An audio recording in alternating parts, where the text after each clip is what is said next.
2월 28일 법률방송 로투데이 시작하겠습니다. 첫 소식입니다. 내일 3.1절은 3.1 만세운동 100주년을 맞는 정말 뜻깊은 날입니다. 관련해서 일제강제징용 피해자에 대한 보상이 큰 이슈가 되고 있는데요. 우리 법원의 잇따른 배상 판결에도 불구하고 나몰라라 하고 있는 일본 전범 기업들과 지원을 해주고 싶어도 법적인 근거가 없어서 지원을 해줄 수 없는 우리 정부. 이런 가운데 국회에 어제 일제강제동원 피해자 보호 3법이 나란히 일괄 발의된 걸로 법률방송 취재 결과 확인됐습니다. 국회가 반드시 통과시켜야 할 숨은 법안을 찾아 전해드리는 법률방송 연중기획 잠자는 법안을 깨워라. 신세아 기자가 관련 내용을 단독 취재했습니다. 지난 2010년 국무총리실 산하에 대일항쟁기 강제동원 피해조사 및 국외 강제동원 희생자 등 지원위원회라는 다소 긴 이름의 태스크포스팀이 조직됩니다. 이름 그대로 일제 강제동원 피해조사와 희생자 등에 대한 정부 차원의 체계적인 지원을 수행하기 위한 조직입니다. 야심차게 출범했고 일부 성과도 있었지만 지금은 완전히 개점 휴업 상태입니다. 강제동원 피해자나 그 후손들의 지원을 해줄 수 있는 법적인 근거 등 관련 법률이 제때 만들어지지 않았기 때문입니다.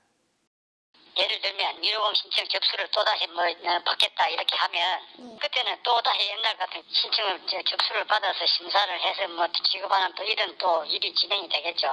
근데 법안이 통과 안 된 상태에서는 지금은 다 스톱이에요.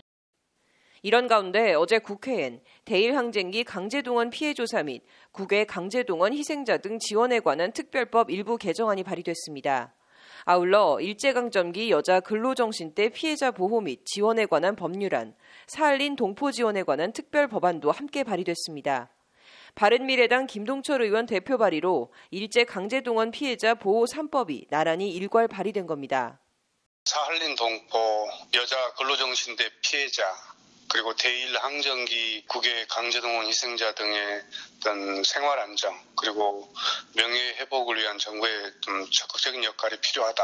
이런 취지에서 먼저 강제동원 피해 지원 특별법 일부 개정안은 이미 존속기한이 만료한 위원회를 재설치하고 새로운 자료가 발굴되면 이를 재조사할 수 있는 근거를 마련하는 등 피해자 구제 기회의 폭을 넓힐 필요가 있음이라고 개정안 제안 취지를 설명하고 있습니다.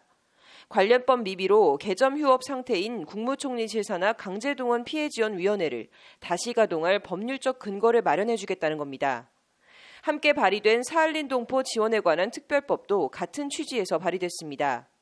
해방 당시 사할린에 거주하고 있던 동포는 4만 3천여 명으로 추정되는데 이들은 일본 국적을 상실해 일본으로도 못 가고 1999년 한러 수교 전까진 국내 입국도 불가능해 사할린에 사실상 방치된 채 민족적 차별과 생활고 등을 겪어야 했습니다. 이에 법안은 일제강점기 강제동원으로 사할린에 이주한 강제동원 피해자와 그 후손에 대한 권익보호와 생활안정지원, 일본과의 외교적 교섭 등을 위한 법적 근거를 마련하고자 함이라고 법안 제안 이유를 설명하고 있습니다. 법안은 구체적으로 사할린 강제동원 피해 진상조사 등을 위한 사할린 동포지원위원회 설치, 국내 영주귀국 대상자 범위 확대, 잔류 사할린 한인 지원책 마련 등의 내용을 명시하고 있습니다. 일제강점기 여자근로정신대 피해자 보호 및 지원에 관한 법률안도 생활안정 지원과 함께 역사적 자료의 수집과 보존, 연구도 아울러 명시하고 있습니다. 국가와 지자체가 연계해 의료급여와 생활안정자금 등을 지원하고 피해 조사와 자료 보존, 전시 및 연구, 각종 기념사업 등을 통해 바른 역사관 정립과 인권 증진에 기여하자는 취지입니다. 일제강점화 강제동원 피해자들에 대해서 좀 현재까지 미진한 진상조사 작업이 구체적으로 선행되어야 할 것 같고요. 아울러서 유골 봉안 등에 대해서 정부가 좀 보다 적극적으로 나서서 이것을 계기로 미완 해방에서 완전한 해방으로 나가는 전기를 마련해야 되지 않을까.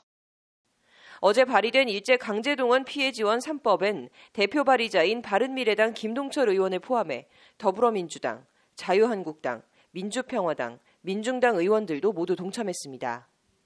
이번 3법이 국회에서 통과가 된다면 일제 강제동원 피해자들의 생활 안정하고 그리고 올바른 역사관 정립에 큰 기여가 되지 않을까. 3.1 만세운동과 상해 임시정부 수립 100주년, 미완의 해방에서 완전한 해방으로 슬로건이나 구호가 아닌 행동으로 보여줘야 할 때입니다. 국회가 일제 강제동원 피해 지원 3법을 통과시키는지 지켜보겠습니다. 법률방송 신세아입니다. 네, 나경원 자유한국당 의원 딸의 부정 입학 의혹을 제기한 뉴스타파 보도에 대한 인터넷 선거보도 심의위원회의 경고 제재 결정은 부당하다는 법원 판결이 나왔습니다. 이호영 변호사의 뉴스와법에서 자세히 알아보겠습니다. 이 변호사님, 뭐 사건 경위부터 좀 알아볼까요? 네, 그 뉴스타파가 네. 2016년 3월 17일에 네. 그 공짜 정심은 없다. 네. 나경원 딸 성신여대 부정 입학이라는 네. 그 제목의 네. 그 방송 기사를 내보냈습니다. 네. 이것에 대해서 이제 인터넷 선거보도 심의위원회가 네. 뉴스타파의 보도 중에서 일부 사실과 다른 어떤 내용들이 있다. 네. 따라서 경고 처분을 이렇게 했더니 네. 이제 뉴스타파에서는 그러한 경고 처분이 부당하다라고 네. 해서 행정소송을 제기했던 것입니다. 행정법원 판결이 어제 났는데 원고 승소로 판결이 났죠? 네, 그 내용은 뭐 결국은 선거에 네. 관해서 좀 객관성이 결여된 그런 공정하지 않은 보도인 것은 아닌 것 네. 같다라는 게 이제 그 법원의 네. 그 판단이었습니다. 뭐 판결 사유가 구체적으로 어떻게 되나요?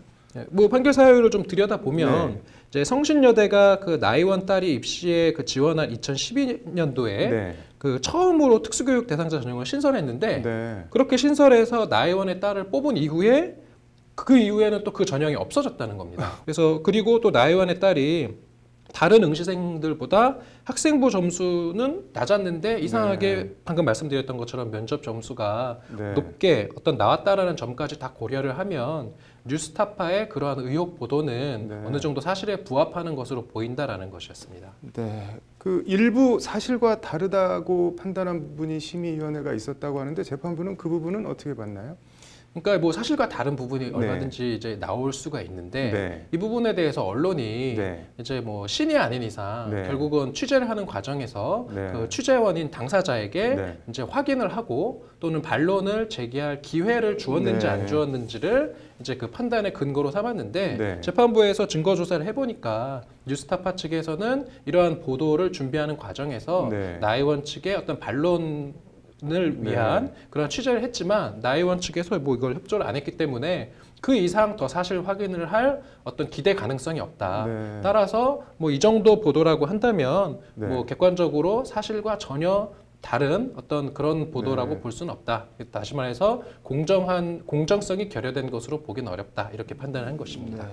어제 판결에 대해서 나경원 의원 반응은 나온 게 있나요? 네, 당연히 되게 큰 반발을 하고 있는데요. 네. 끊임없이 허위 사실을 유포하고 뭐 또 그러한 허위 사실을 재생산하면서 네. 민주주의를 파괴한 이들에게 면죄부를 주는 판결이다라고 아주 강도 높게 비판을 했습니다. 세게 얘기했네요. 네. 그 이번 판결 개인적으로는 어떻게 보시나요? 뭐 저는 뭐 지극히 합리적인 판결이라고 보고요. 네. 언론에서 네. 어떤 유력 정치인에 대해서 네. 무언가 일반적인 경위와는 다른 네. 어떤 의혹이 있다라고 한다면 그 네. 부분에 대해서 적극적으로 보도를 하는 것은 언론의 어떤 그런 본연의 임무를 저는 잘한 네. 것이라고 보고 네. 그 과정에서 물론 사실과 좀 다른 부분이 나왔을 때 네. 그러한 사실과 다른 부분에 대해서 네. 언론의 책임을 지우는 그러한 기준으로서 네. 그 취재원에 대해서 반론의 어떤 그런 기회를 주었는지 여부를 다시 한번 재확인한 그런 네. 의미 있는 판결이라고 생각합니다. 뭐 이번 판결 빌미로 혹시라도 가짜 뉴스 퍼뜨리는 사람들이 뭐 방패막이로 쓰면 안 될 것 같네요. 오늘 잘 들었습니다. 네, 다음 소식입니다. 인권위가 우리 아이들이 보는 교과서에 실려 있는 사파 등의 인권 차별적 요소들을 모니터링한 조사 결과를 오늘 오후 발표했습니다. 법률방송 카드로 읽는 법조 장한지 기자가 발표 내용을 전해드립니다. 먼저 여성은 애나 키우고 집안일이나 하라는 식의 남녀 차별적 표현이 인권위 도마에 올랐습니다. 여성은 생산하지는 않으면서 소비하는 존재, 남성은 가장으로서 사회를 굴려나가는 존재로 그려지고 있다는 것이 인권위 지적입니다. 남녀, 성별에 따른 고정관념이나 편견도 지적됐습니다. 아직도 여성은 약하고 수동적 존재로 그려진 반면 남성은 강하면서도 능동적인 존재로 묘사되고 있다는 것이 인권위 모니터링 결과입니다. 흑인과 백인, 인종차별적 표현도 여전합니다. 아프리카는 못 살고 낙후된 곳이라는 식의 표현이 대표적입니다. 아이들이 어울려 노는 단체 활동 사파에 나오는 외국인은 거의 대부분 유럽계 백인, 흑인과 동남아시아 친구들은 다 어디에 있는지 보이지 않습니다. 정상적인 가정에 대한 틀에 박힌 표현도 문제로 지적됐습니다. 엄연히 한국 사회에 존재하는 싱글맘, 싱글데디, 한부모 가정이나 조손 가정, 다문화 가정은 우리 교과서엔 존재하지 않습니다. 교과서에서 감춰지고 배제당하는 또 다른 대표적인 존재는 장애인입니다. 그나마 어쩌다 가뭄에 콩나듯 묘사될 때도 대개 도움이 필요한 주변인으로 그려질 뿐입니다. 마찬가지로 노인 또한 대부분 돌봄이 필요한 돌봄을 받는 피동적 대상으로만 묘사될 뿐입니다. 지혜로운 노인은 우리 교과서엔 없고 전래동화에나 존재합니다. 그 밖에 우리 교과서에 없는 존재들, 왼손잡이, 뚱뚱한 사람, 키 작은 사람 등 이들은 다 어디에 있는 걸까요? 지적이고 자애로움을 묘사하는 소품인 안경은 남성만 쓰고 나옵니다. 안경 쓴 여성들은 다 어디에 있는 걸까요? 어떻게 봐야 할지 모르겠는데 검정교과서보다 국정교과서에 인권적으로 문제 있는 표현들이 더 많다는 것이 인권위 모니터링 결과입니다. 우리 교육부는 인권 감수성이 떨어지는 걸까요? 어린이들은 유치원 때부터 존중과 평등, 정의라는 인권의 기본 가치를 배우고 체험해야 한다. 제이드 라드 알 후세인 전 유엔 인권 고등 판무관의 말인데 교육부를 포함해 새겨들어야 할 어른들이 많은 것 같습니다. 법률방송 카드로 읽는 법조 장한지입니다.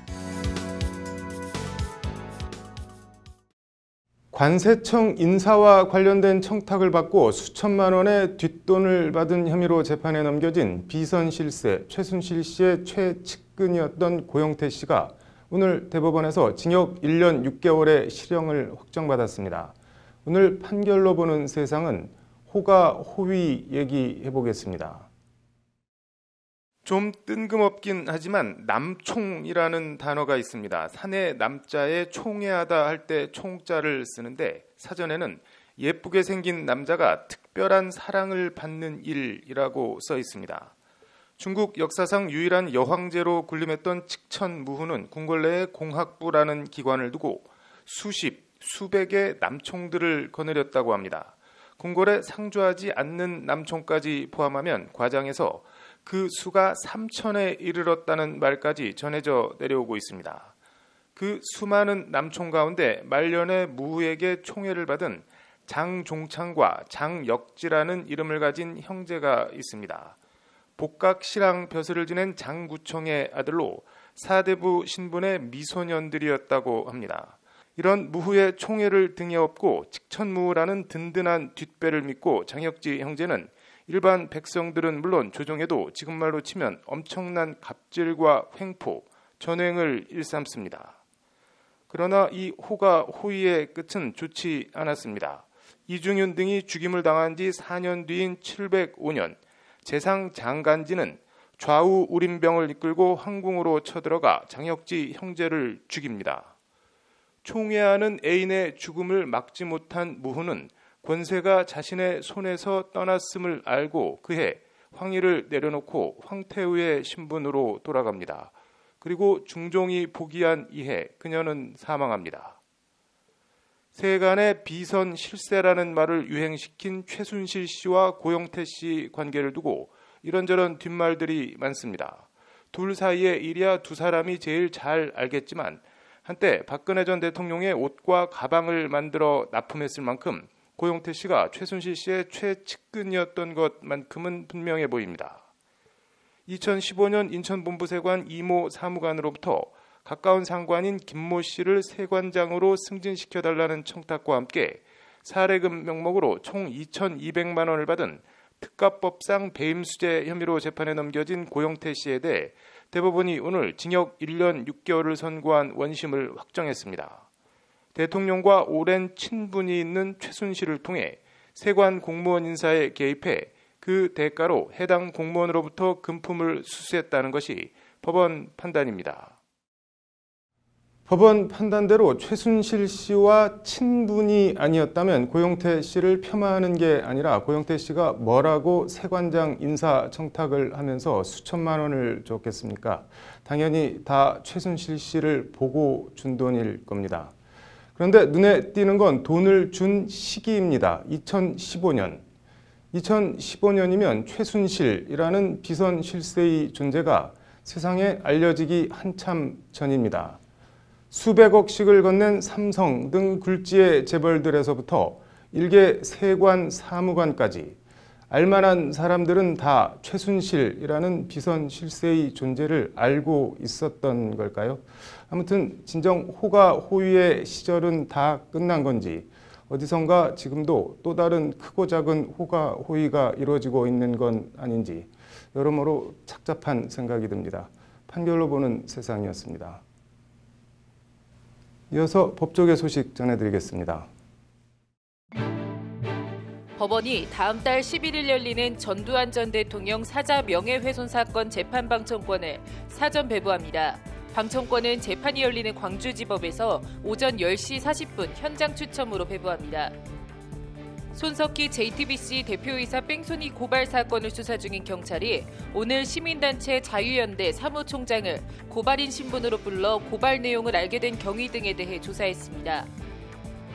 국가인권위원회가 복장불량 학생에게 수업 시간에 징계성 청소봉사 활동을 시킨 것은 학습권 침해라며 해당 학교의 학교 생활 규정 등을 정비할 것 등을 권고했습니다. 교육부가 오늘 저소득 로스쿨 학생을 위해 올해 44억 5천만 원의 국가장학금을 지원한다고 밝혔습니다. 이는 로스쿨 학생 6명 중 1명이 전액 국가장학금을 지원받을 수 있는 액수입니다.